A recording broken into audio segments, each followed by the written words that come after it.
Well, my journey today has led me here.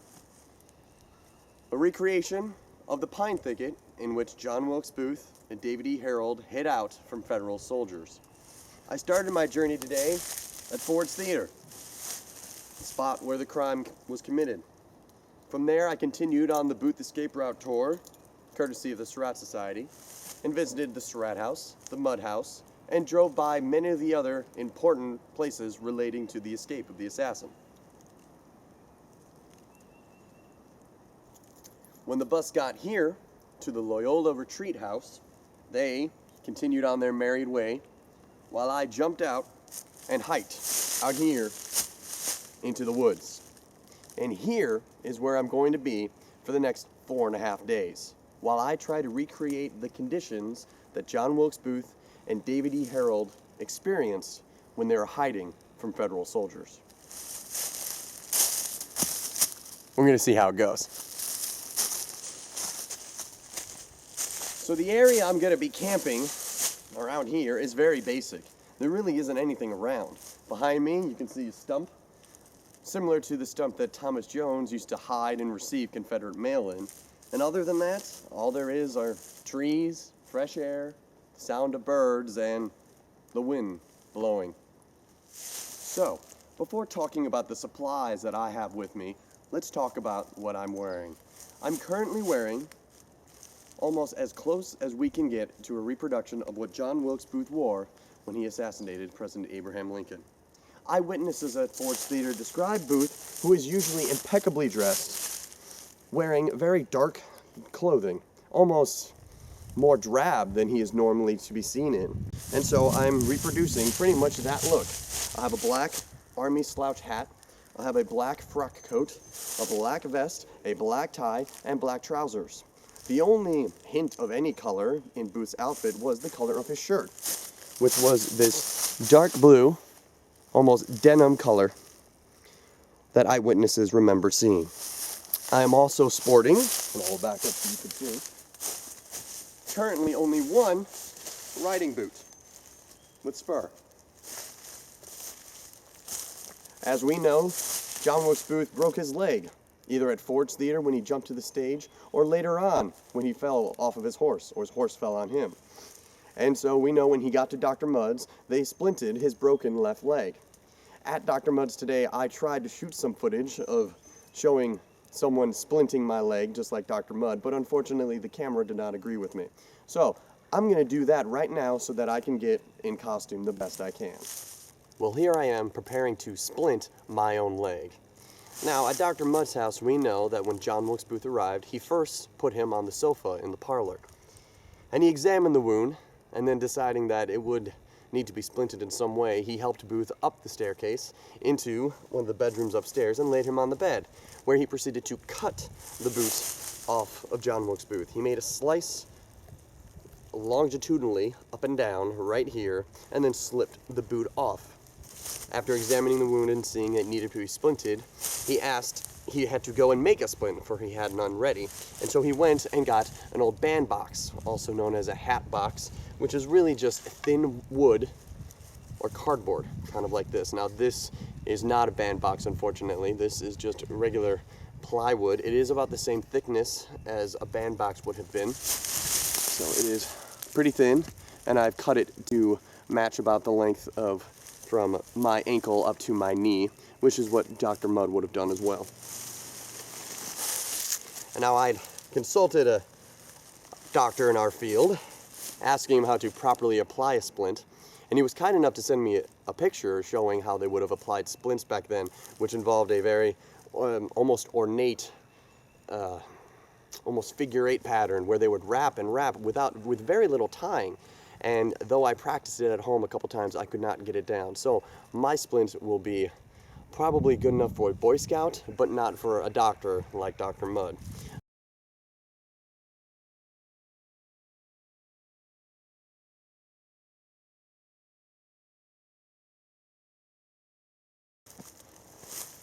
So now I have a splinted leg.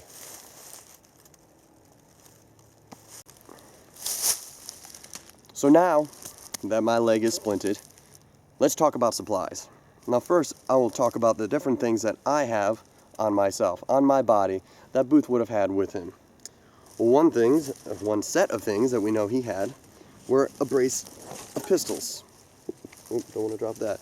In which I have two, as did Booth.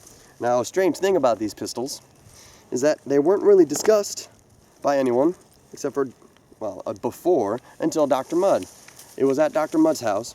That's the first time that these weapons were discussed by anyone, and Dr. Mudd notices that Booth had a brace of pistols with him. 2 Colts, 1 Army, 1 Navy. These are non-firing replicas for my own safety. So I have these just like John Wilkes Booth had.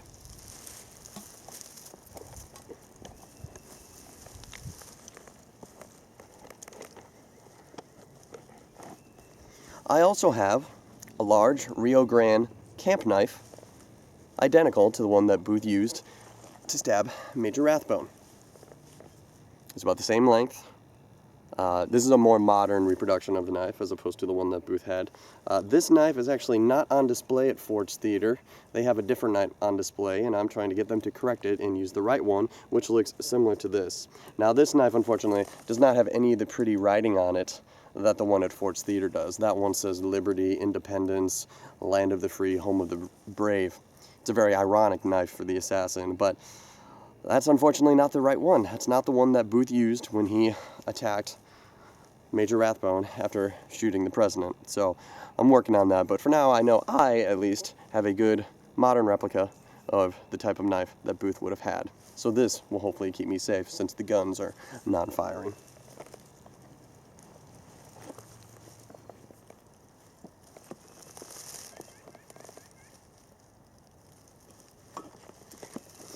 And next I have smaller accoutrements, just like Booth would have had. One, I have a pocket watch, which will be important to me in order to keep track of the hours, especially at night and during the day, so I know when I should expect, hopefully, my own Thomas Jones to come and bring me some supplies. I also have something that Booth was very fond of here, courtesy of my friend Rick Smith. It's some whiskey, which we know that, bourbon whiskey, which we know that Booth was brought by Thomas Jones, and when they stopped at Surratt House and they ran into Oswell Swan along the escape route, both times Booth asked for a drink. So I'll be trying this out when the night gets a little cold or when I need it for the pain. Some of the other items are much smaller items, and some of them aren't exactly what we know Booth had. One, he did have a pocket knife on him.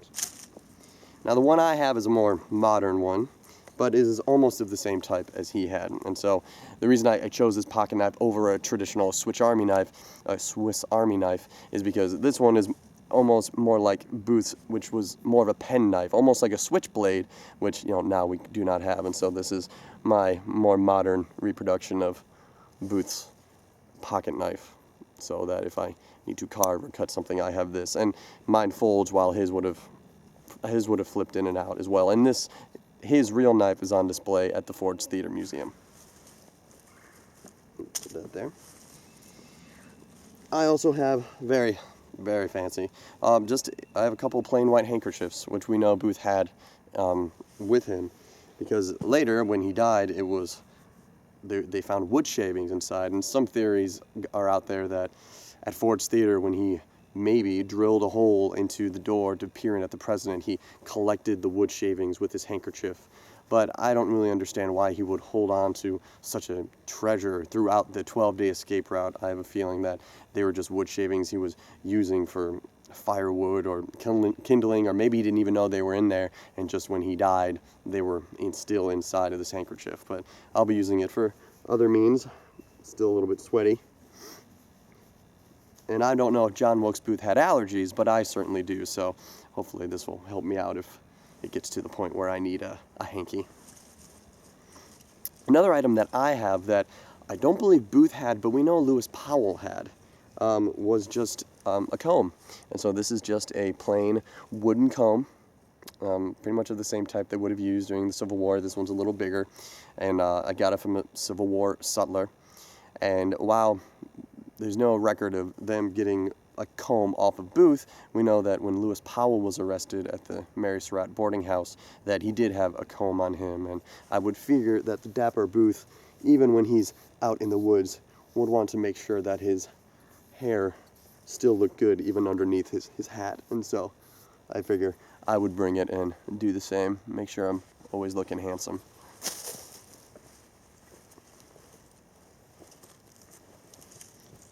And probably, while I have some other smaller items, probably the pièce de résistance, as the French would say, is, of course, what is known as Booth's diary.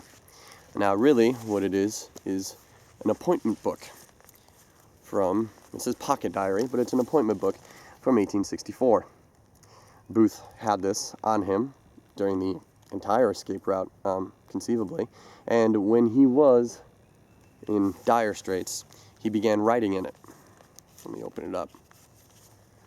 Trying to send out his message about why he did what he did, especially when he felt that he was being maligned in the press, and when he was so upset that the America, and especially the South, were not reacting the way that he wanted them to. And so he took to his own diary and began writing his thoughts.